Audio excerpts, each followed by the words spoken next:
On November 23rd, I will be hosting a 4.5-hour virtual convergence titled Roots of Resilience, an online gathering for cultivating depth and vitality in a time of uncertainty. This event will feature inspiring speakers like Oak Mountain, Manda Scott, Elena Natalia, and Seth Kaufman, who is actually the husband of today's guest. And a conversation with him will be published next week, so you can stay tuned for that. The other 3 speakers have already appeared on the show, so you can revisit our insightful discussions in the show archives as we prepare for this powerful and grounded gathering. This event is a fundraiser to kickstart a fund that will be offering scholarships for individuals facing financial barriers to accessing alternative and holistic health services, including the threshold counseling that I provide for individuals and couples. Tickets are available in the show notes, and a replay option will be offered for those unable to attend live. So, join us as we dive deep into the vital topic of resilience and support a grassroots initiative aimed at expanding access to essential holistic health services. If you have any questions or want to donate to the fund outside of the event, feel free to email me. My email is also in the show notes.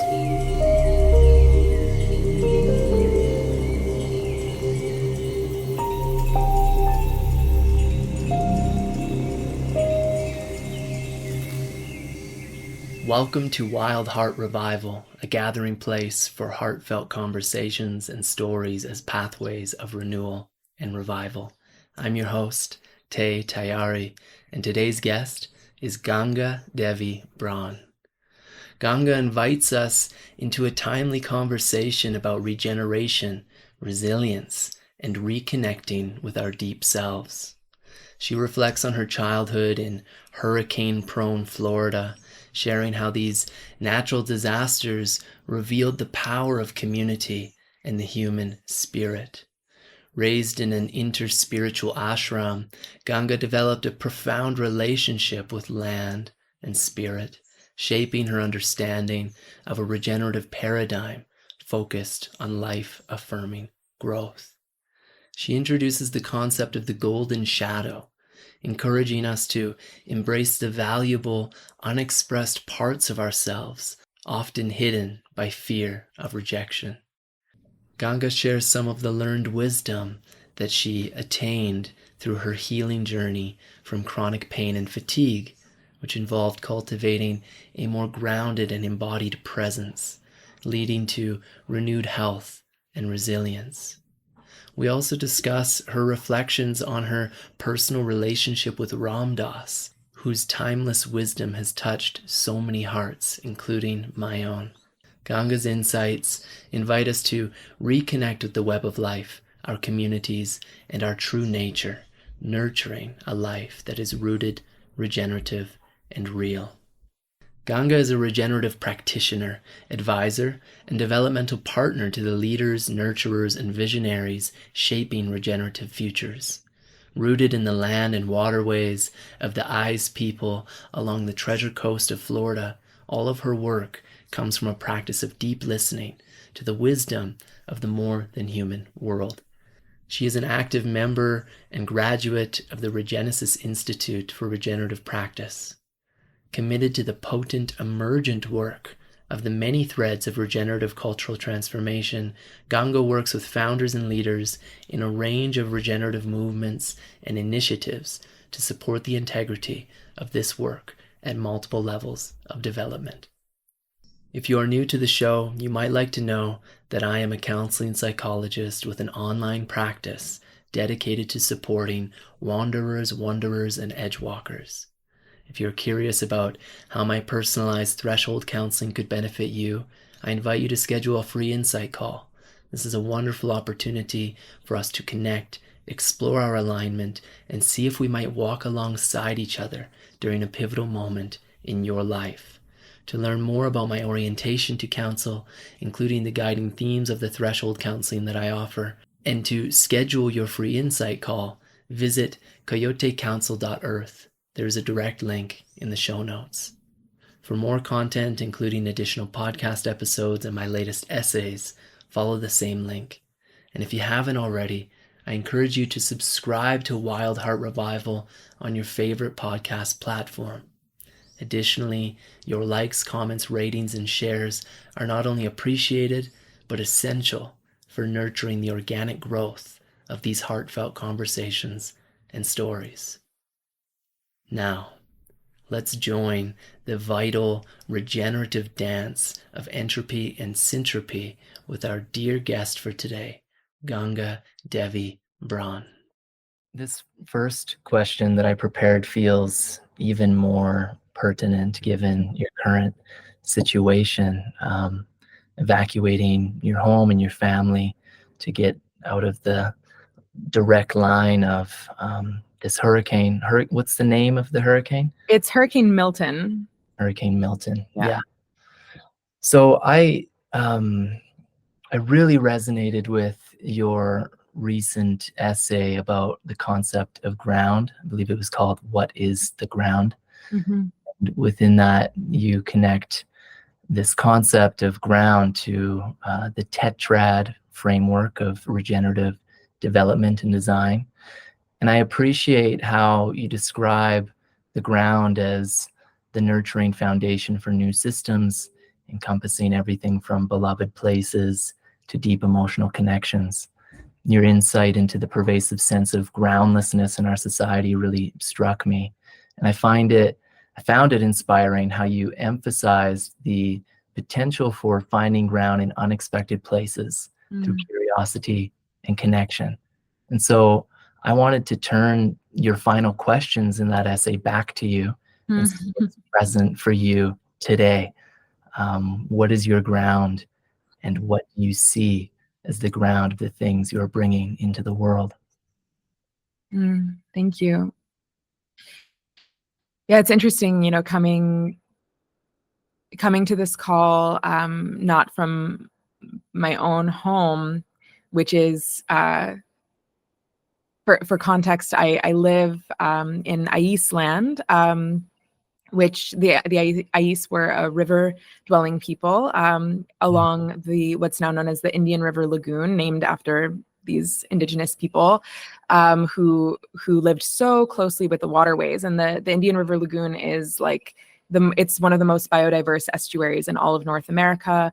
Wow. And I was raised there on sacred land. I was raised on an interspiritual ashram, and my family's home is just across the street from the ashram. And I moved back there a few weeks before giving birth. And like my literal relationship with the ground, with the land, with the earth there is so deep and so real, and where so much of my work and my creativity comes from. So it's so interesting to be asked that question when I am, about 45 miles south of what is the literal ground that I connect with so completely. And so orienting to that question right now, like the answer is that land, that ground, always, no matter where I am, no matter what's going on in the world. And I'm feeling it even more deeply right now because of the danger, right? Because of the potential of the ground to be uprooted, to be flooded, to be transformed. And because of that, the last few days we've been in a ceremony of preparation of the ground, of the home, of extending gratitude. I was walking around with my 2-year-old and we were saying, thank you, protectors, to all of the trees that surround our home. And so I'm feeling very much that relationship with the ground, but also in this moment, like feeling just in the room, I'm on my in-laws' porch, and just feeling on the other side of these sliding glass doors, my son and my husband, as my hearts that are outside of my body, and that they are here, and that wherever they are is also the ground for me. It is the context of which my life unfolds and moves, and the family and the home and the dynamic, the living system that we have created together which is so completely in devotion to the larger systems, living systems that we all belong to, they are also the ground.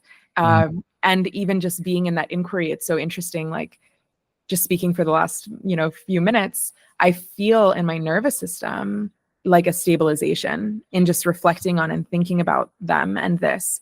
I feel more settled in my hands and my feet than I have perhaps in a few days, just being in that inquiry. And so the ground is also very much, my nervous system's capacity to be centered and present, regardless of any chaos that might be moving around me and interacting with me.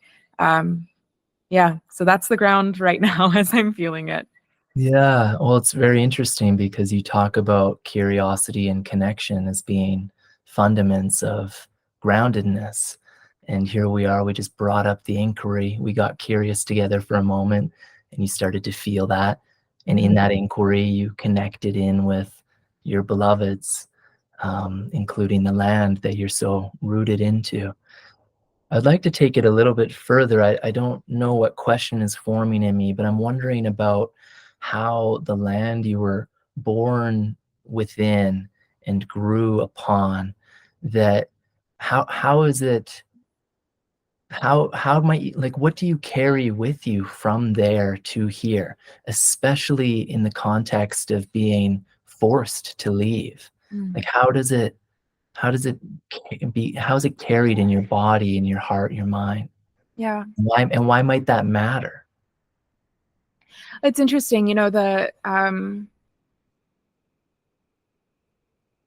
we have gone through many hurricanes throughout Mm. my life, and I actually want to clarify and that we weren't forced to leave. We're not required to leave, and our home is not we're not in a mandatory evacuation zone. Okay. Um, Excellent. but we wanted to err on the side of caution and comfort, especially for the sake of our child. Right. Um, and actually, also, there's something kind of beautiful happening, which is that we have some friends who recently returned to Florida and didn't have permanent housing, and they are sheltering in our home and taking care of it in our stead. And so there's actually this kind of magic through which this moment is like providing the answer to many people's prayers, it feels like. And Mm. there's this beautiful opportunity of togetherness and support and filling the gaps of what people need that is happening right now. And that is actually my experience with hurricanes, my experience with the land that I love, my experience with my hometown, is one of togetherness. And if I think about my early childhood experiences of hurricanes, which I'm really reflecting a lot lately about how this week, about how different it is to be a child going through a hurricane and trusting the adults, to being a parent and being the adult who has to make certain calls. Mm. It's very different. But as a child, I'm very blessed and fortunate to say that even in some experiences of hurricanes where there was quite a lot of devastation, uh, my primary associations are actually quite positive. They're actually this experience of the community rallying together, Mm. of people sharing resources, Mm. people checking in with one another. In my like young adulthood after hurricanes, I would because I would often be home from college in the summertime during the season. I would throw on my galoshes and get on my bike and ride around the neighborhood and the community and the ashram and the eco village and all of these different areas in our unique little pocket. And I would let people. I would be a messenger. I would let people know, oh, there's a tree down over here, but the eco village actually has power because of the solar panels. Like, if you need to go charge your phone, and I would say, oh, this person, is doing okay. I would be a messenger Mm. of what was going on and what was needed, and that was like a beautiful I'm reflecting on that as like such a Yeah. beautiful thing that I was able to offer. And earlier in my childhood, I remember some of the times of being able to see the most stars in the sky because all of the power was out. Um, and it's just interesting that, you know, there was very difficult, challenging experiences in those contexts, but the things that have stayed with me have been these moments of beauty that have come from these moments of devastation. And I know that that is not everyone's experience. There's tremendous trauma that that many people are currently experiencing and will be in the next 24 hours in relation to this. So I don't mean to make light of it, but just to reflect on that being my own experience is has been an interesting thing. And yeah, and I mean the land here, I mean, it's so sacred, the land that I was raised on. The what we know of the Ais people actually tells me that I just feel very, very honored to be in deep relationship and stewardship of the land that I call home, and life just keeps bringing me back to it. Mm. Um, and again, you know, it's the most biodiverse, one of the, I believe it's the most biodiverse estuary, but I try to avoid you know, making like mass statements and generalizations. There may be others, and I hope that there are others, but it's one of the most. And uh, you know, there's just so many different bioregions and sources of life that meet each other Mm. there in the home where I live. And and the ashram that I was raised on is an interspiritual ashram. It's an interfaith ashram. It's like there's all these convergences of different ways of living, different worldviews, different ways of being, different species, different water sources, different geological forces, like all coming together. And I learn so much from it all the time, every And day. yeah, and the way in which you're speaking, it feels very rooted in resilience. And it's interesting because resilience it comes out of diversity. Hmm. So that's very cool to hear that there's this convergence of all this life and these different orientations in that area, and just to feel the resilience in the way you're expressing. It's really cool. And I don't think you were making light of anything. I appreciate you being reflective in that moment. But the way I took it is that you're speaking to an essential aliveness. Like, Yeah. destruction and disaster brings us alive in this very strange way that doesn't tend to be one of the main topics when disasters happen, especially in media. Hmm. There's this focus on the destruction and the death, and that's absolutely important, Yeah. but it's just one piece of it. Yeah. And there's another essential piece that it actually brings people together in profound ways. And it brings you alive in ways that you probably wouldn't if you didn't face something like that. And the nature of landscape is that it's there. It doesn't really, like a bioregion is there. And so if a hurricane comes through, it's not going to pick up and leave. Yeah. So the folks that are of that land have to organize around being a part of landscape Yeah. that has to face storms and things like that.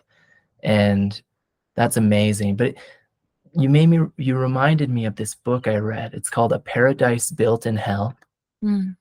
and it's by Rebecca Solnit. Have you Mm. heard of that or read that? I know Rebecca Solnit, but I haven't read that. I haven't read Okay. that piece. No. It's an incredible book. The main kind of thesis is that disasters, it's what you're speaking to, that natural disaster or just any disaster, it tends to actually bring people together Yeah. more than it tears people apart.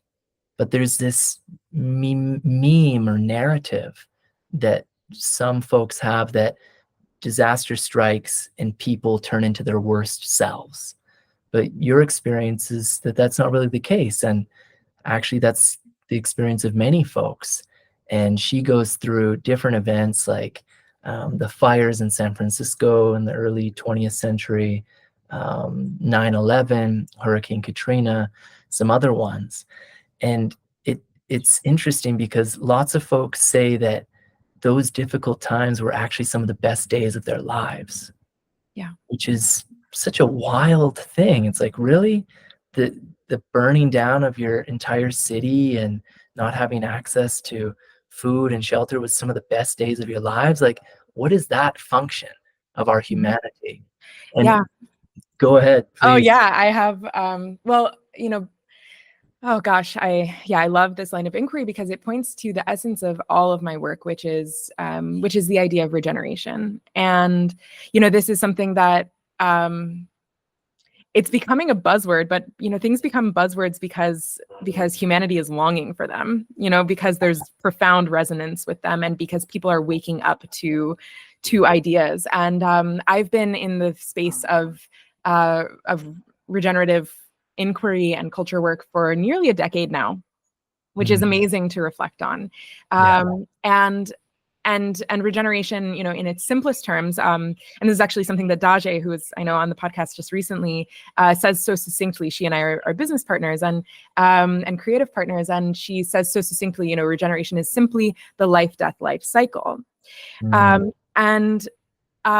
And to bring a little bit more complex language to it, because I think that this is useful language for us to have, it is about the dance of entropy and syntropy in our world, in our lives. mm, And so many people have heard of the idea of entropy, and it's like such a excuse for nihilism for so many people. The universe is expanding and heat death is continuously unfolding, and everything is degrading into chaos. And it's really easy to look at and to see and identify entropy because we are geared toward that. I think it's an evolutionary adaptation for our brains to see what's not working, to see what's decaying, to see what is falling apart, because it presents yeah, harm. It presents yeah, danger. right. We Especially as civilized folks, though, too, right? Like, I well, think, that's exactly it, because we take for granted what's working. We yeah, take for granted what is actually has come together.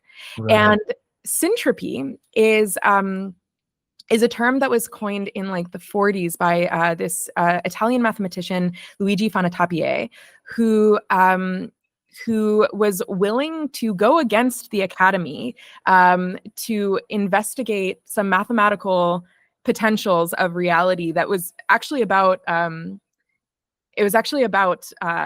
time, and time, like being willing to approach uh, an understanding of time that could allow for nonlinear causality, Mm, where the future could actually be affecting the past purely from a mathematical perspective. And his work is very, very significant, and there's a lot more I could go into right now. I'm in a current like deep study of this actually, cool. but um, but without going all the way in that direction, what syntropy is, and I have an essay about this that I'm actually excited to update sometime soon.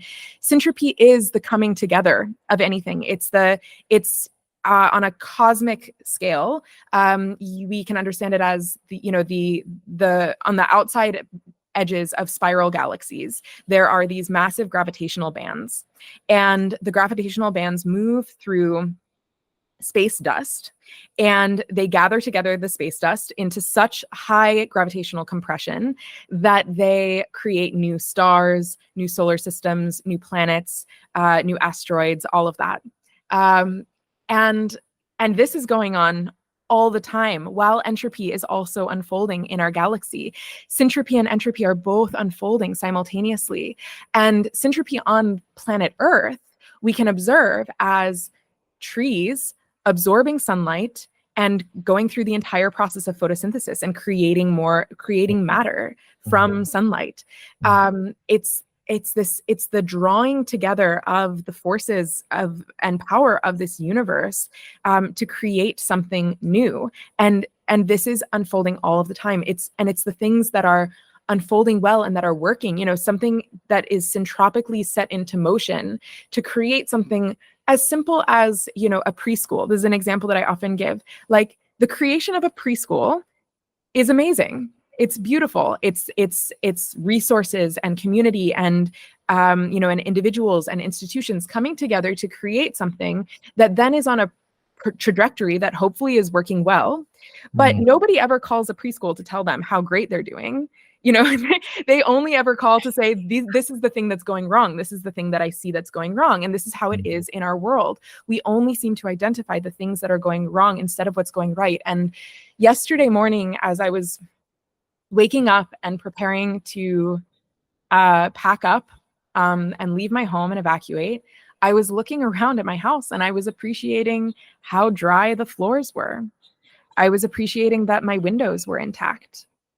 I was like not taking anything for granted. And in the aftermath of, big storms, in 2004, we had a really devastating sequence of 4 storms that hit in quick succession. And I was like, I don't know, like 12 or 13 at the time. And, or no, I was younger than that. I was like, I was like 11. And some of our dear friends and neighbors, had their soffits blown out, which is the space that connects the roof and the body of the house, which is much more likely than like your roof entirely coming off, but the soffits get blown out and then water pours in and it's very devastating. But yeah, if I look back at that time and if I asked those people, some of whom were at my son's 2-year birthday party on Saturday, if I asked them of their memories of that time, I think that we would all remember, again, the coming together, the fact that we were so aware of the people whose houses were intact, and we relocated everyone and all of their belongings as quickly as we could to get everyone to safety and dryness and stability and to feed one another. And yeah, I think that when we cultivate a regenerative orientation to the world, and I'd be happy to talk about, what that is and what that looks like in some of the ways that I've gotten there, you begin to notice not the problems, but the potential of whatever situation you're in. And that is the primary orientation of the field of regenerative development. That is my professional work, is not coming from a place of approaching things from problem, but from potential. And my orientation to the world is always just seeing pure potential. And it's quite a joyful way to be. I really do recommend it. Yeah. It really feels like the difference between an initiation culture and a trauma culture. An initiation culture holds death close, holds entropy close, and integrates it and acts it out and turns it into ritual, communal experiences of connection with each other, the people, but also with the land and the more than human. And a trauma culture, which I would say, we're probably more of the time. It's like we hold death and entropy away out of fear because of what it brings up in us, because of all the unintegrated aspects of ourselves and our communities, as well as the deep trauma of being disconnected from land in a real way, and also witnessing the destruction of landscapes and not really feeling like we can do anything about it or how to even begin to approach that. So regenerative work becomes really vital and essential in order to heal a trauma culture. I'd love to get into that, and I think I have a question in line with that that's also connected to what we were talking about with syntropy and entropy, because I read that essay and I love that, and I'm stoked for you to update it if you do, and please share it with me when you do, because I just found it to be really supportive. And you beautifully describe the process of reclaiming our shadows as an act of love, defining the concepts of entropy and syntropy. In light of this, how can we consciously integrate what you call our golden shadows, and what is a golden shadow, into collective spaces, allowing the wisdom of our individual journeys to inform and transform our shared experiences and communities? Yeah.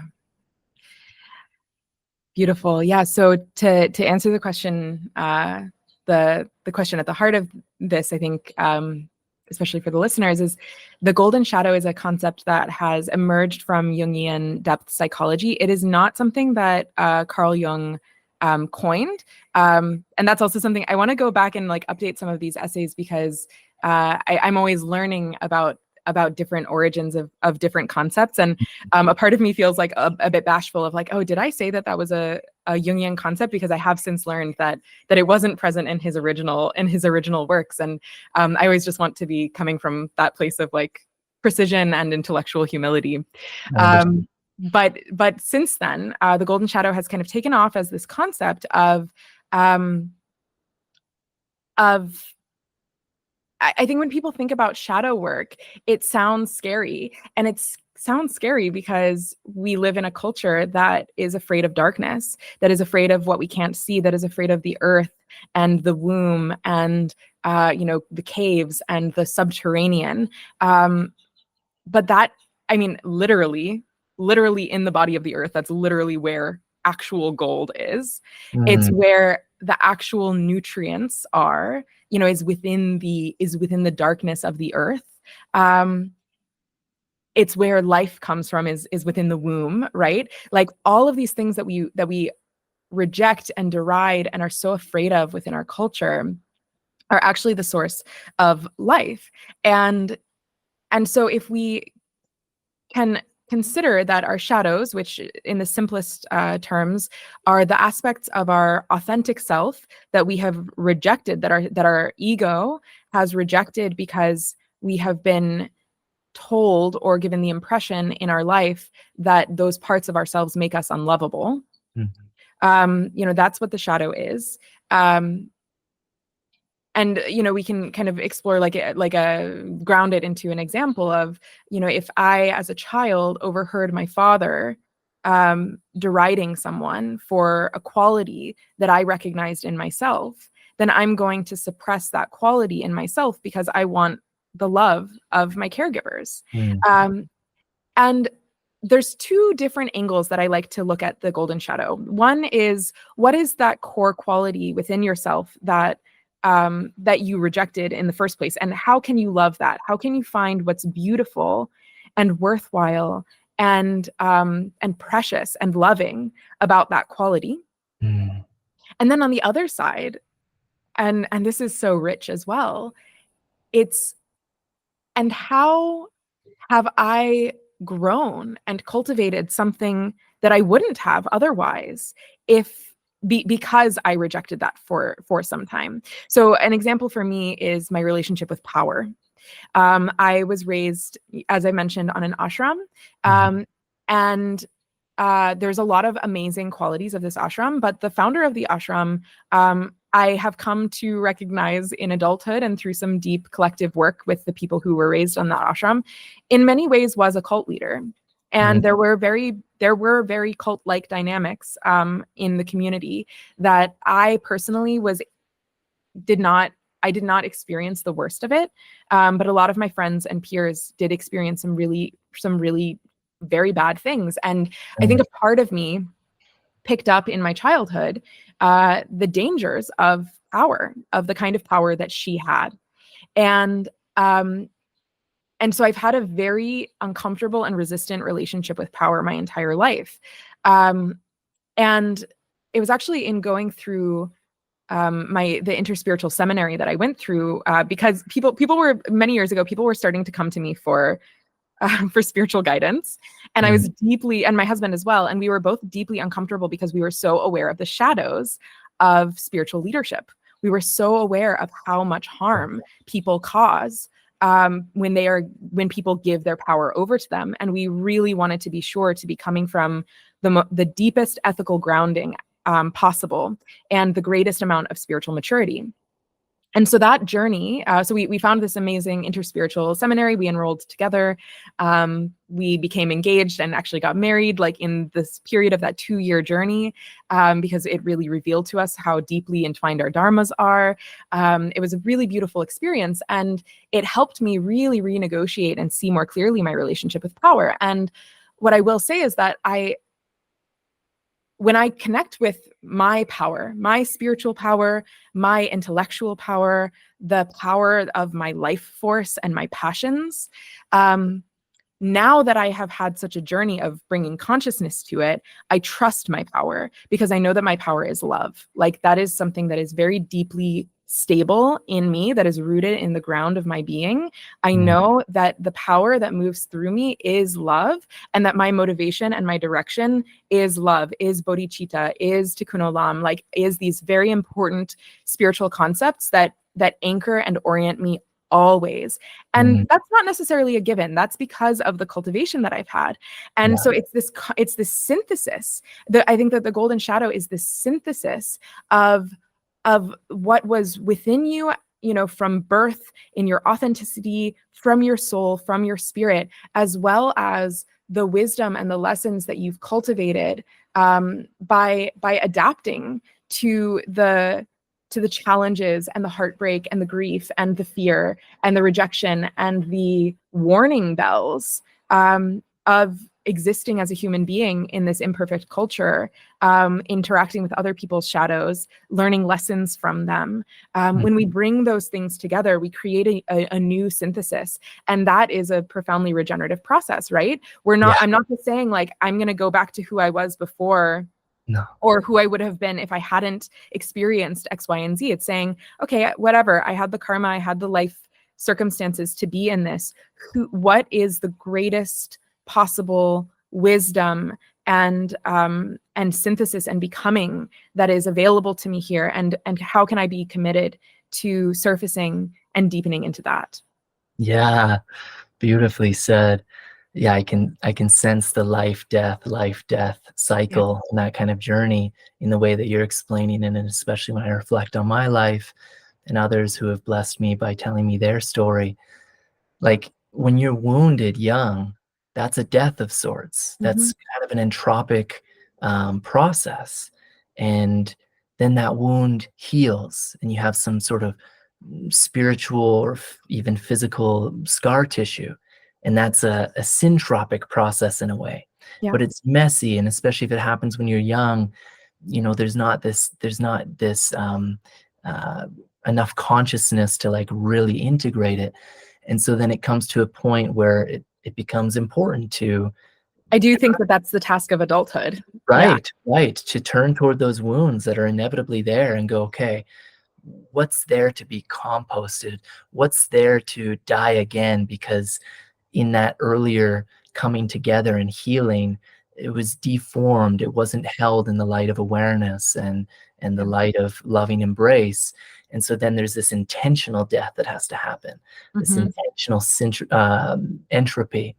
And then the syntropy of, okay, now how do I bring all this together to be born anew on purpose? Yeah. You know? And again, initiation cultures do that. It's a part of their culture. But you and I and folks that are born in these more trauma-based cultures, we have to figure that out on our own in many ways, or be blessed, oftentimes blessed by teachers and teachings and a lot of study and exploration to slowly and very messily figure that out. Yeah. There's a metaphor that I often use as a teaching tool that I use to talk about all kinds of things: death, composting, shadow, everything. May I share it with you? Absolutely. Yeah. Absolutely. So I think about and it's a literal composting metaphor, but it's applicable to all of these things, to basically to our collective shadows as a culture, to our personal shadows, and trauma is just like completely, you know, interwoven with all of this. So just imagine for a moment a banana peel. You know, we take a banana peel, you know, and we often discard it perhaps in a trash can. But for the sake of this conversation, let's imagine that you don't have a trash can, so you shove it behind your toaster oven, or you put it in a drawer in your kitchen, right? So you can't just get rid of it. Like, it's not just getting out of the house to go into a landfill where you don't have to think about what's going to happen. And over time, it's going to decompose somewhat, but because it doesn't have the right conditions to truly decompose, it gets rancid, it gets putrid, it smells bad, it gets moldy and slimy and disgusting. But when you're living in it, when you're living in that kitchen every single day, and it's in the back of a drawer behind your toaster oven where you don't see it, it might happen so slowly and so subtly that you don't even smell it.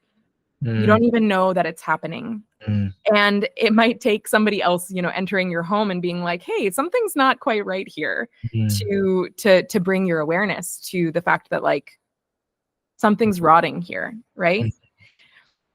And this is what we do. I mean, this is what we do with death, in our culture, like even just the idea of death and the grief that we feel around our own, inevitable deaths, the deaths of the people that we love. We just kind of try to shove it away somewhere that we're not able, but we're not able to get away from it, and we're not able to actually process it. And so it just, this putrid, painful, trauma just kind of continues to bleed out through us. And we have no awareness of it.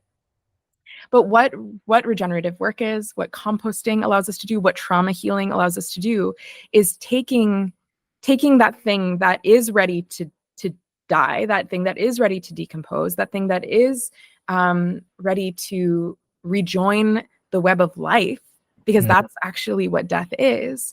It's taking that banana peel and putting it in a compost pile with the right conditions of carbon and nitrogen and aliveness, microbes, all of the things that are just there, ready and waiting to be the right conditions for decomposition, and allow it to turn into the fertile soil that can fertilize the next banana tree, that can bring new life into this world.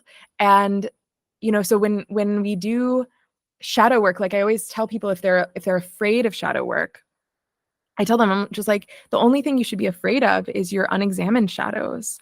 By proactively doing shadow work, by proactively engaging in regenerative culture work, whatever scale it is, whether it's internal, interpersonal, or intergenerational, or institutional,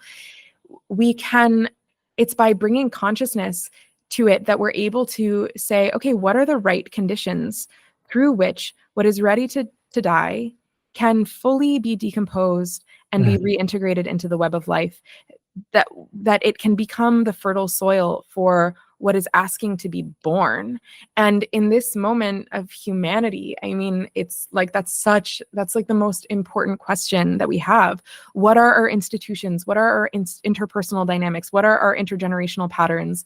What are our internal patterns that are ready to be composted, that when we compost them, and as we compost them, we find so much energy, clarity, beauty, connection, possibility, and people are just like filled with dread and anxiety about the future.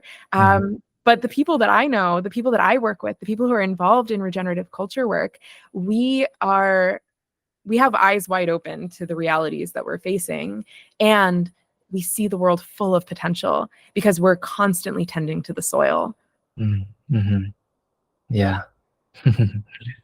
Yeah. I mean, so folks who are listening to this who don't know what regenerative culture work is, like maybe we can just deepen into that a little bit more, because if anything, people might think, well, regenerative work is ecologically based, right? We need to tend to dying ecosystems and regenerate them at like a planetary scale. And maybe it doesn't dawn on some folks that it's not just about what's outside of you. It's happening inside too, right? So how does this concept, this practice, this orientation of life that we might call regenerative culture work extend beyond outward ecological practices to transform the inner landscapes of those who engage in it? Yes. What seen or unseen or unspoken dimensions of human experience might emerge from this type of work? Yeah, it's such a good question. And before I actually orient toward the inner work, which is my passion, my work, what I do all the time, the first thing that I actually do want to say is that, yes, ecological regeneration work is so important. ecological or regenerative agriculture work is so important. There is a lot there. And I am so passionate about the idea and the reality that the regenerative paradigm has a place in every field. Yeah. Absolutely every field. And the work that I do is the inner work with people with marketing backgrounds, with user experience design backgrounds, with architects and business consultants and people working at so many different fields, because that was what life brought them through, right? Like life presented them with a certain path in their life circumstances. They gained expertise in a field that they became, in many cases, very successful in. And at some point, they had a bit of a regenerative awakening or a bit of a regenerative inkling, and are committed to nurturing this, what sometimes is referred to as a regenaissance. And what I love so much and what I appreciate so much is that when people realize that instead of abandoning the work and the field and the area of expertise that they've dedicated sometimes decades to in their lives, that they can take a step back and through the work that I do with them, begin to see the role, the ecosystem service that they uniquely can play, that their life wasn't wasted, that they can take all of that, they can compost that which no longer serves, and maintain the rich insight and nutrients and essential, wisdom that can help them transform whatever field is right for them to work in the next iteration, which might be a parallel or neighboring fields to what they were doing. It might be going back into the heart of what they were doing. It might be something completely different, but they bring those gifts with them, and I just really want to invite people to consider that no matter what your life experience has been, no matter what you have been drawn to in your life, there is a reason and there is something that you can serve in this time, in this transformative time on this planet. And so the inner work is exactly that. I mean, so much of it is in tracking, our own life stories and honoring our own unique life stories. I've had this experience sometimes of people who, are interested in potentially working with me, but sometimes like the uniqueness of my background, being raised on an ashram, and my parents were therapists, and I've had very rigorous but unconventional schooling and career path and everything.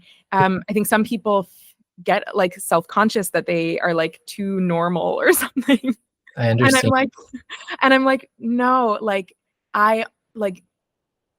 we have to learn how to honor the totality and the wholeness of who we are and who we always have been in whatever our life path has brought us to, and brought us through. And there's wisdom and opportunity in all of that. And again, my husband and I, we work within a framework of the internal, the interpersonal, and the intergenerational dimensions of our lives. And I also work within a framework of, in my regenerative work, of remembrance, reconnection, and then regeneration. That's the stages that I bring people through in a course that I teach, that I'll probably be doing again this winter, The Art of Regenerative Living, where we move through remembrance, reconnection, and then regeneration. And with remembrance, we move through this process of let's remember our own ancestors. Let's actually drop into, as much as we're able to, storytelling and honoring and being with the stories of our ancestors, of our intergenerational dynamics that we're carrying with ourselves, in a loving field, in a field of I was seeing, I think it was Kimberly Ann Johnson recently talking about how, a lot of white people who have tremendous amounts of of guilt and like self-hatred around our racial identities. And I'd say are, because I have been there. We A lot of us are abolitionists, like a lot of us are like people who believe in radical compassion, radical radical care, radical forgiveness and understanding of the complex circumstances through which people arrive at the choices that they make. But we're not willing to give that grace to our own ancestors sometimes, and to what lives in our own bodies. And that keeps us trapped and stuck in a dynamic where we're not able to actually move things forward, where we're not able to actually compost those past stories. And the same process in our internal narrative and in our interpersonal dynamics. We have to move through a process of remembrance and composting, and being willing to say, okay, I'm going to carry this wisdom with me, and I'm going to let this part die, and I'm going to love it all. I'm going to love it all. And then reconnection is then from that place of kind of mapping and tracking who we are, what has happened in the past to get us here. Then in reconnection, we land in the present, and we ask ourselves, like, what is asking to be reconnected within me, internally, within my sphere, interpersonally. And by interpersonal, I also mean intersubjectively, which can be with me and my relationship with the trees, me and my relationship with the river, me and my relationship with the gopher tortoise that lives, on the land that I live on. It's this intersubjective relationship with anything that could be perceived as other. How can I nurture that? How can I bring that back to life? How can I reconcile with someone who I've been estranged from for a while, but who my heart is longing to reconnect with? All of that is essential for our integrity. And then again, reconnecting on the intergenerational perspective of like, who are the elders and who are the children in my life right now that I can connect with, that I can nurture this connection with, and what kind of relationship do I want with them? My husband is so passionate. He calls my in-laws, who are here with us here now, he calls them every single night as a part of our son's bedtime routine. And all of their friends are blown away. Like no one we know who has grandchildren gets FaceTime with their grandchild every single day. And my husband is like, it's a no-brainer. I want him to do that when he has his children. I want to talk to him and my grandchildren every single day. And I want them to know how much I want them to be connected and to know how much they belong in our family and how close we are. And and the conversations that we have, it's like sometimes it's sports, sometimes it's TV. It's not always all that deep, but it's that commitment to connection, and it's from that foundation of remembrance and the composting that comes from the process of remembrance, the reconnection and the nurturance of the nutrients of what is available to us in this moment that happens with reconnection. That is the foundation from which I approach regeneration. And what regeneration is from there is just whatever naturally, organically arises, whatever creative, syntropic life force, just organically comes from that place, because that is a stable, nurturing place from which life is able to express itself and say, and then we just follow what life is asking for. Life presents itself to us in mysterious ways when we have that kind of fertile foundation. Yeah. You laid that out so beautifully. Thank you.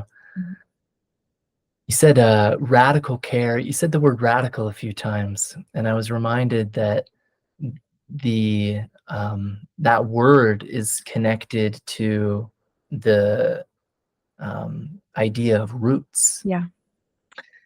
And I had this sensation, because you're talking about remembrance, and honoring our ancestors, and that, to me, that means to root in to your being, and that to root into your particular being means to root into the past. Yeah. But the past in its most real sense is the ground. The past lives underneath us. Yeah. And not just underneath us, under our feet, but underneath our skin too, And so what penetrates the ground? Roots do. Mhm. There's this intentional cultivation, and this is going to be different for everyone in some ways, but there's also going to be similarities of how we learn how to root into ourselves so that we can root into our ancestry, as well as the old versions of myself, Mhm. and then as well as to root into each other. Yeah. And So you said that the roots penetrate the ground, and yes, they do. But the way that I would characterize it even more so is that the roots hold the ground together. yeah, yeah, It's right, not just penetrative. It's like, right, yes, there's there's and I don't I mean, the word penetrate is like obviously really interesting, and my yeah, husband's also a sexologist, and so we really weave in sexology and spirituality and ecology and everything into yeah, everything. So we don't necessarily need to go there, but I just want to say that, as I've been preparing, my home and my property for this hurricane. Um, I am so aware of how the roots of the oak trees surrounding our home yeah, hold the earth together. yeah. And that is just something that, as my son and I were walking around saying, thank you, protectors, to all of the trees. Mhm. I'm so aware, our home is surrounded by many oak trees, and I often take time to image our little microbiosphere, um, as a sphere where I see the canopy of the oak trees, and I see the roots going just as deep and just as wide underneath, and I see how spherical it is, and I feel so held. Yeah, I feel so held by it. yeah. So I apologize for interrupting you, but I was Oh, just like, that that was was just great. coming out of me. It's super important. It's a coming together, because Hmm. the thing is, the oak tree will never grow if the ground isn't holding it Hmm. too, Yeah, right? mutual. Right? Little plants are so fragile. They're so resilient and powerful, but they're so fragile. Their roots need to be held by that ancestry of ground. All the trees that came before, all the life forms that came before that created that ground over aeons. Hmm. And then that penetration occurs, and then there's the mutual support and Yeah. holding. So that's so beautifully said. And it makes me think of that. I think it is your most recent essay you wrote about grow like a Hmm. grow like a tree, not like a cancer. Yeah. I would love to get into that now that we're on the talk of trees. Mm-hmm. Um, you write that the growth, or you write that growth for the sake of growth is the ideology of the cancer cell. So, in light of that, I wonder, how do you see the process of pruning and composting, letting go of what no longer is serving? How does that shape our ability to cultivate a truly regenerative life, both personally and collectively? And what can help us discern between what should be pruned and what still holds the potential for healthy growth and expansion? Yeah. Yeah, it's such an important question, and I do want to just give full credit that that particular quote is from Edward Abbey, Oh, and okay. He's yeah, great. yeah, absolutely, and yeah, I just want to make sure that attribution is intact, and yeah, I mean, I think that your listeners are probably people who don't have to necessarily wake up to the idea that humanity has been operating as a cancer, Mm, on this planet. That Western civilization, that empire, has been operating uh, in a cancerous way. mm, Um, Although sometimes I'm surprised. I kind of, to me, that was such a intense, abrupt, rude, and obvious awakening, early on, in, like, maybe when I was like 18.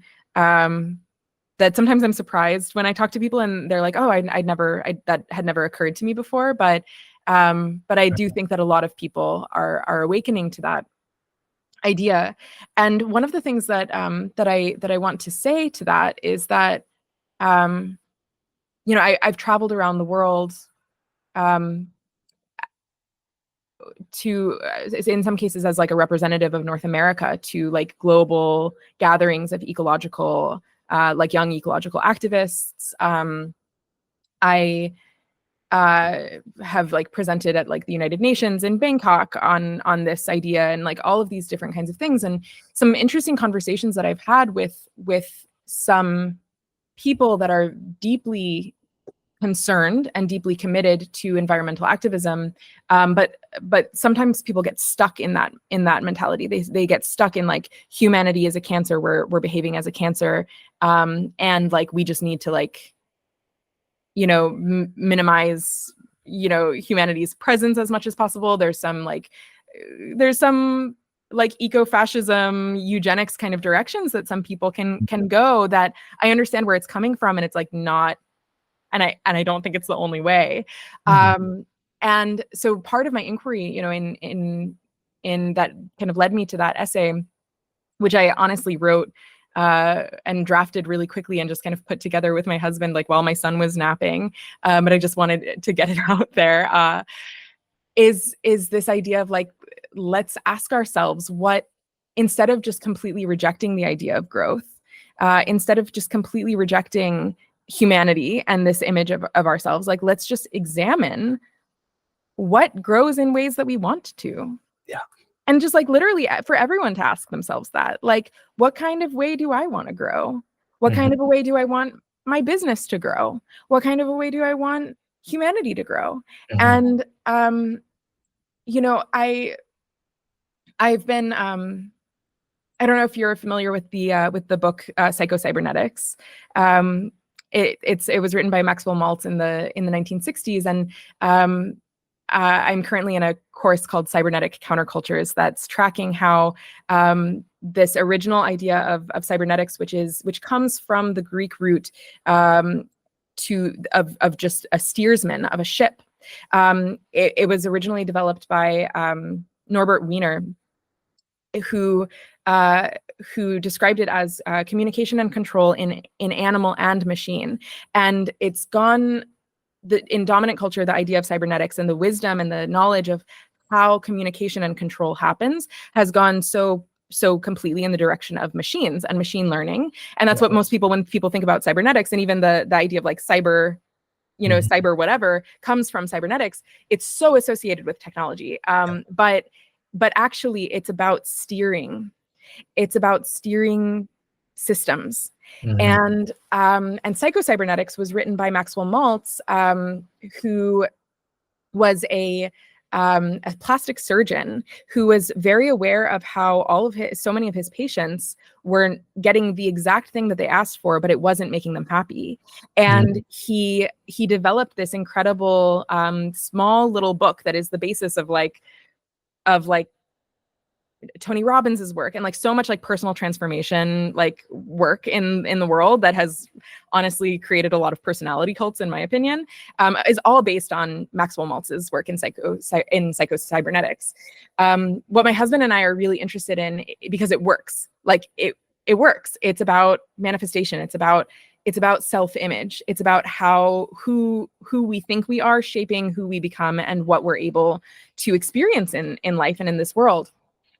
And what I'm really interested in is what my husband brings is like this like incredible focus on the body. He's an exercise scientist and a sexologist, and he brings this amazing somatic genius and like nervous system awareness. And so we're developing this body of work called psychosomatic cybernetics to bring the body in more fully into the intelligence of how we steer our lives. And inevitably and centrally to all of this work that we do is this question of like, it's not just about how we steer our individual lives so that we can gain endless riches, which is what so many people have done with this concept, is like, oh, I'm going to just get as rich and famous and successful as I possibly can through my self-image, through working with these psychological kind of processes.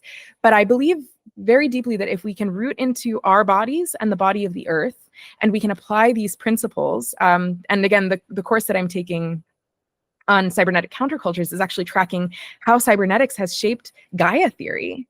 and has shaped the way that we conceive of the planet as a whole living system in ways that have very, very significant implications for the future of humanity. So what I'm really interested in is applying what we call psychosomatic cybernetics to this collective field, to this intergenerational and institutional field of the self-image of humanity. And if we can, and when people say like, oh, humanity is just like a cancer, or like humanity doesn't do anything good, it's a complete erasure of indigenous peoples. It's a complete erasure of indigenous wisdom that has always been able to remarkably and beautifully and synchronistically work with the forces of life in a way that creates infinite wealth and abundance within the confines of finite ecosystems, because it's mutualistic, because it's regenerative.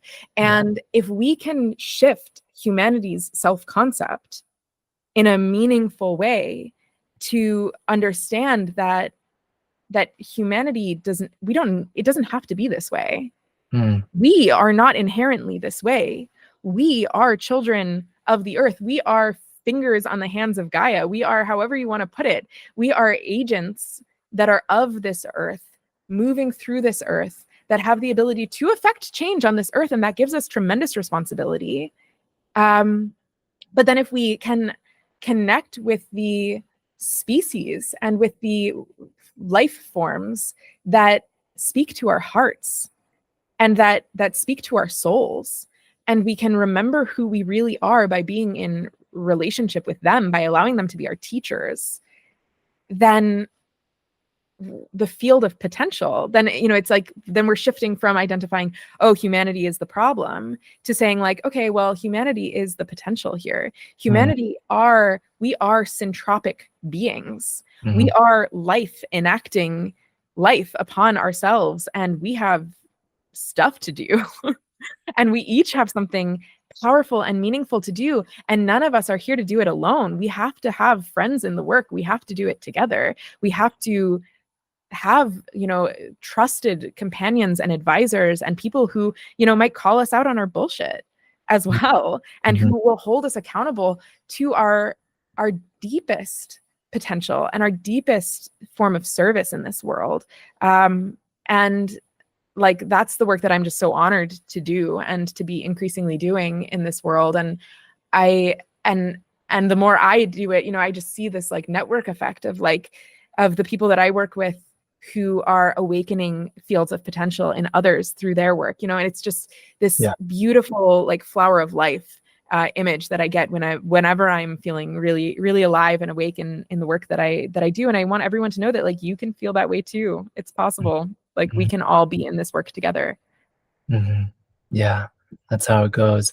I love this conversation because my mind has like a million threads going off into all these ideas as you're talking, which to me shows that I'm really invigorated and enlivened about the things that you're saying. I'm going to try to gather a few of those threads in a meaningful way. The last image I just had right at that last moment there was pioneer plants going into a devastated ecosystem and breaking up the soil, drawing rich nutrients with their deep roots, minerals to the surface, creating soil. And then that successionary process where maybe then some bushes come, they create enough nutrient as well as shade and protection and rootedness for tree species to come. And then once those trees come in and they create enough shade, now you have a whole 7-layer canopy beginning to come together. So the work that you're doing and the work that's potential for all people is, if you're really focusing on your gifts in a regenerative way, you're a pioneer plant in a way, or you're part of at least that successionary process where you might be wading out into the mystery and it might be kind of scary, but if you have the courage enough, if you're with your heart enough to do it, you probably will create the fertile ground for others to gather and for an ecosystem to form, or you join one, So, okay. I also was reminded of a quote that I came across recently. I want to share that. It's from Alan Durning. And he says, Accepting and living by sufficiency rather than excess offers a return to what is, culturally speaking, the human home, to the ancient order of family, community, good work, and good life, to a reverence for skill, creativity, and creation, to a daily cadence slow enough to let us watch the sunset and stroll by the water's edge, to communities worth spending a lifetime in, and to local places pregnant with the memories of generations. I was reminded of that through what you were sharing. And I think this connects, my next idea connects to that. And I was also reminded through your share of a book by Wade Davis. It's called The Wayfinders. And it's about ancient Polynesian ocean farers. And he talks about these folks had very rudimentary, simple technology. You know, they had a boat, basically, and the technology of their bodies, the psychosomatic, cybernetic capabilities of their bodies, Yep. relation to boat and ocean and each other, and wind and sky and stars. And memory. And memory, right? And that's that cultivation of skill and community and living, rooting into generations past, that these folks were able to navigate just unfathomable, vast expanses of the ocean with like incredible accuracy. They could find their way to a tiny island in the middle of Oceania just through the instruments of their bodies and their collective cybernetic connections. That, you know, like, I think that learning about that is such a great example of what's possible for humans. Like, what they were doing is they were braving the great oceans to find new places to live and to love and to write their lore. And that's what we're doing too, in our own ways. And I think that what they can teach us is that, and this is what you're speaking to, is that it's so much like your body is this sacred instrument, and your body in relationship, that you tune that instrument in relationship and in depth of relationship to the immediate, but also to the past, and also in relation to the future too. And that cultivating skill with your instrument in community is not only beautiful and exciting, but vital and essential. Absolutely. Yeah. Yeah. Yeah. Yeah. And it's Mm. funny, you know, I grew up with a lot of with pretty severe chronic fatigue and chronic pain that, like, at some point was diagnosed as fibromyalgia, but that diagnosis doesn't really point to anything. It's kind of more of a It's when they syndrome. don't know. Yeah, Yeah. exactly.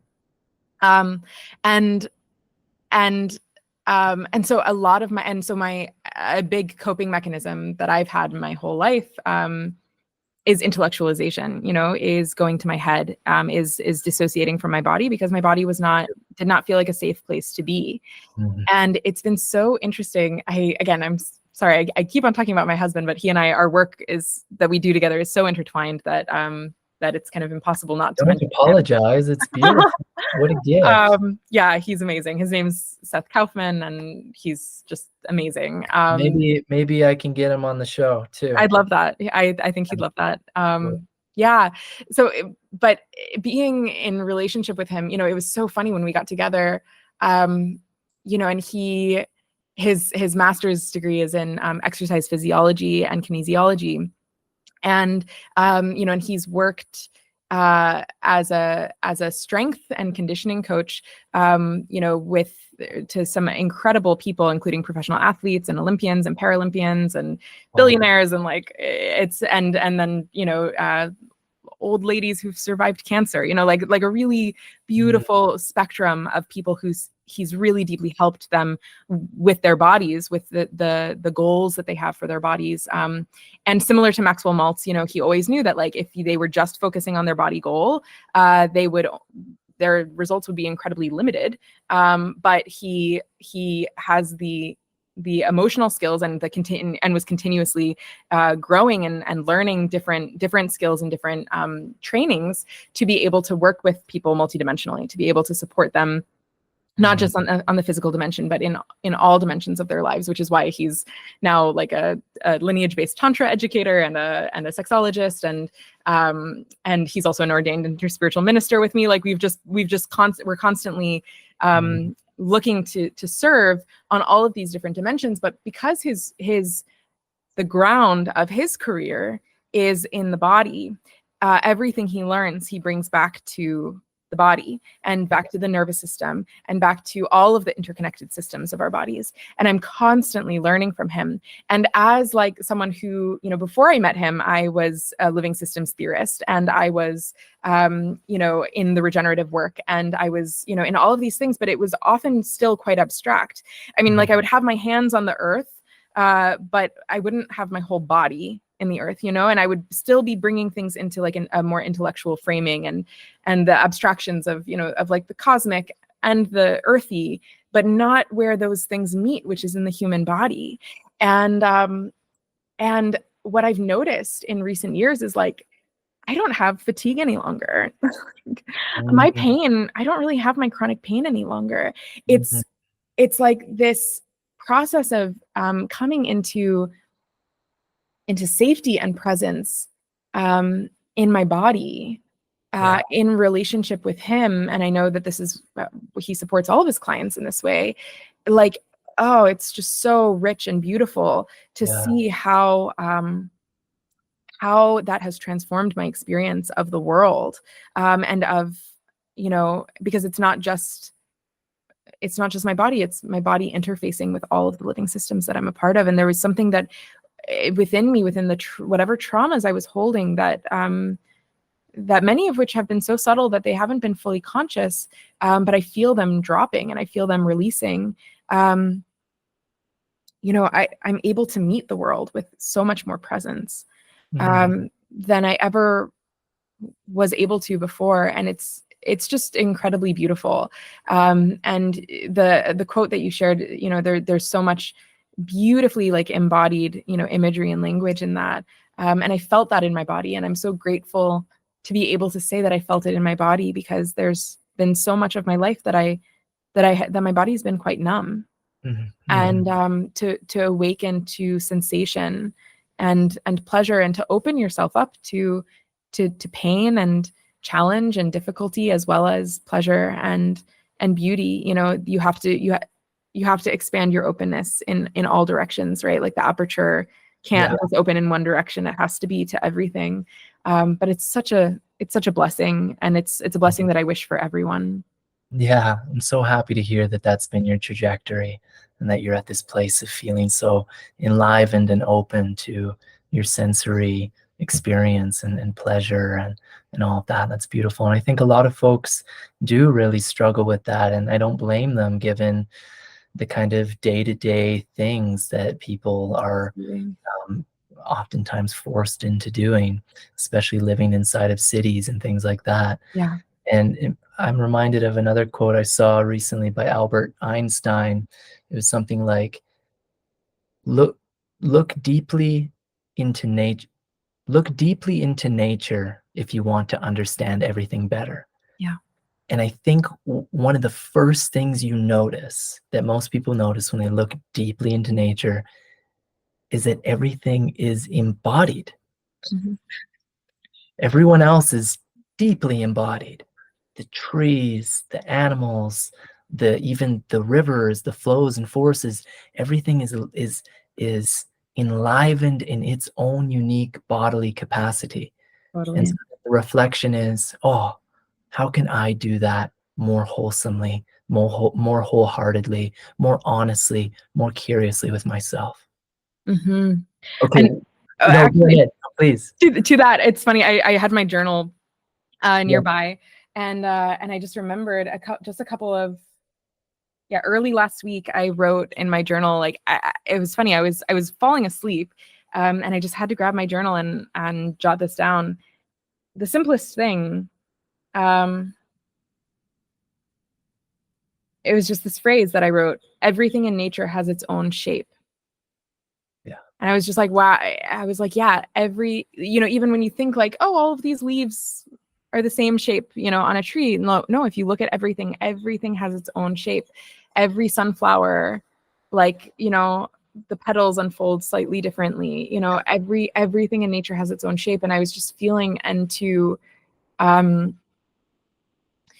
honor that I have in working deeply one-on-one with people, and being able to like perceive and hold each person's unique wholeness. And even I've noticed in the past when I've like had coaches or therapists, I've found myself doubting and wondering, like, am I just another patient to them? Like, am I just another number, and like they don't see me in my wholeness? And now that I am doing, for the last little while, like this, some deep one-on-one work with people, and I just like love the unique wholeness that each one of them is. I look back at my therapist, and I really do trust that I've had amazing therapists in the past, Good. and I do actually trust and hold that they see me in my complete unique wholeness. But that was like an insecurity of mine, which is strange because my parents are therapists, and I know how much they deeply love and care for every single patient and client that they've ever had. But I was just feeling into that of like, everything in nature has its own shape. Like, can we each of us trust and love and embrace that we ourselves have our own unique shape? And can we hold the people that we're in relationship with in that way as well?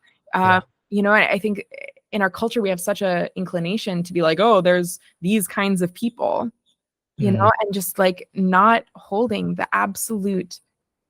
My teacher, Pamela Mang, in the Regenerative school, the way that she defines potential is that every living system has potential, and that potential is always unique.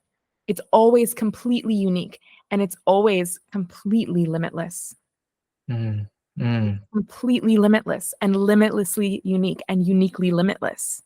So feel into each of us as individuals, if we feel into our family units or our communities or our cities or our civilization, all of these things as whole systems. Each of these things at all scales are whole systems. Each whole system has unique and limitless potential. And just if we could all just be willing to take our unique shape and take our unique place in realizing that potential, what would happen? Yeah, we all have our unique shape, and that really, really, really matters. Really matters. Yeah. Yeah. Okay, we're at the end here, but I have one more question, and I can't end this conversation, and I hope we have more conversations in the future, but I can't end this without asking you something that feels very personal to me, probably even more so to you, definitely, and that is that you met and spent time with Ram Dass. Yeah. Yeah, he's been just, I mean, I don't know who I would be without having had him in my life, and that's only been through listening to his talks and from reading his books. Hugely, hugely impactful for me. And so maybe like this is a whole nother conversation, right? But just something like what what did you get from that relationship? Like how did he, like, actually being with him, how did that shape you? Yeah. That's beautiful. I didn't know that he was a part of your journey, and that brings me tremendous joy to hear. Thank you for asking. It's beautiful to bring him into this space. And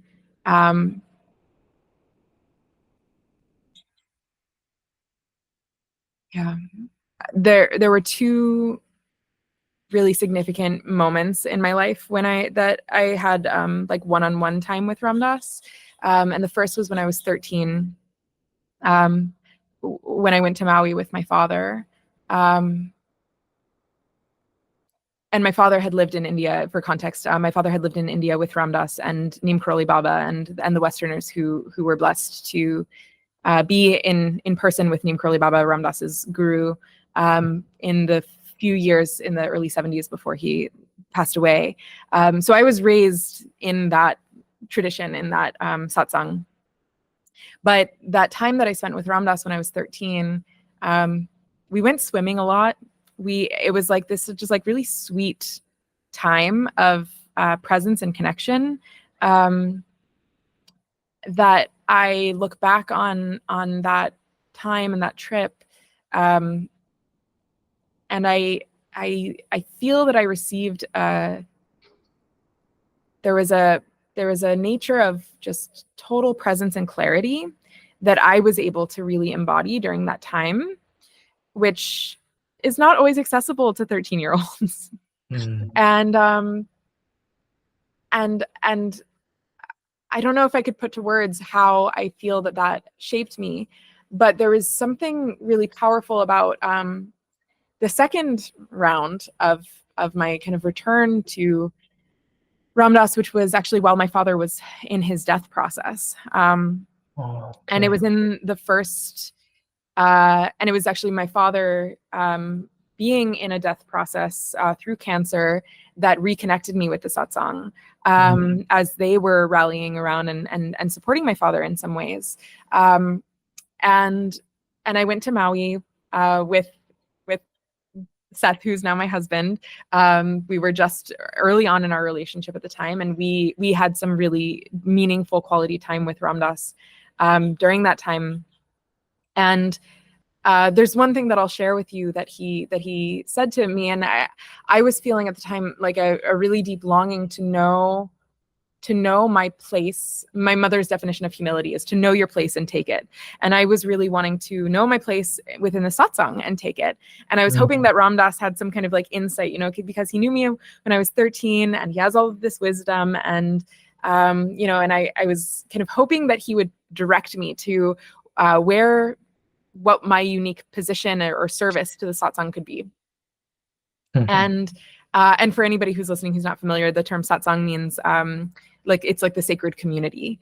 And so I asked him about that. I asked him about like my role. And he just said, he was like, I'm not so worried about roles. Just focus on being a soul and everything will follow. Everything will follow. And then he said, he put his hand up and he said, to be a soul. And it was kind of like this checklist of things that you can cultivate to check in on in being a soul. He was like, you want to be love, peace, compassion, wisdom. And I forget the fifth one right now. Let me just drop in again. Peace, love, compassion, wisdom. And I suppose it's a mystery right now. That's so funny. I mean, that's a good fifth one, right? Yeah. Absolutely. And just checking in, and joy. Joy, of course. Yeah. And it's so sweet swimming in the ocean with him. He would go, the kind of going through the initial waves to get to like the more steady areas in the beach. He would always go, oh boy, oh boy, oh boy, oh boy, and then he would transition to oh joy, oh joy, oh joy, oh joy.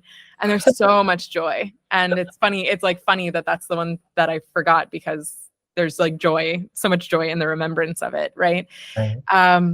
And so, yeah, that's been a really helpful thing of just remembering, souls, not roles, and that checklist, to just check in with ourselves always. Am I being these things? Am I embodying them? And I found that to be so tremendously helpful. And to anyone who feels grief, at the fact that Ram Dass is no longer in his body. There is something that I would actually really recommend and invite people to connect with, which is, first of all, Ram Dass always was wanting to direct people's awareness that whatever they were feeling from him was not him, it was his guru Neem Karoli Baba, and that he was like the bait and that, you know, Neem Karoli Baba was like the fisherman, and that, like, you know, he was just like drawing people into that field of grace and wisdom and tremendous blessings that Neem Karoli Baba embodied. And Neem Karoli Baba is considered to be an emanation of Hanuman on this plane and in this world, and you know, Hanuman is the god of service and devotion, and is like available to us energetically to connect with anytime we choose to invoke him, for safety, for protection, for service, to help us serve others. And so many people have had direct experiences of Neem Karoli Baba, and I think now also of Ram Dass, since his passing, since each of their respective passings.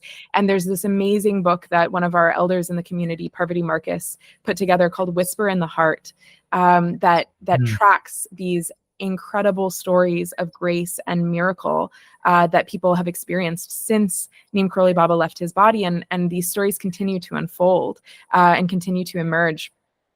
And I would just invite anyone who does feel a connection to any piece of that lineage to connect with that book. I recently read it cover to cover, and I feel like there were like a lot of miracles that unfolded in my life of just things reconnecting in a beautiful way. And this is like, it is a global family. It is a big blanket that we are all underneath, those of us who feel connected to this. And so it's beautiful to know that you and I are in kinship and in family in this as well. And for anyone who's listening who feels a connection, like, know that like you belong in this big extended family, this nonlinear lineage of love. And it's all about love. It's all about love and service and feeding people, and knowing that so much is possible in this world when we're coming from love. Yeah, I loved when Ram Dass would ask Neem Karoli Baba like what his role was, or what should I do, and he would say, serve people. Well, what do you mean serve people? Feed people. It's just like, just feed people, just give.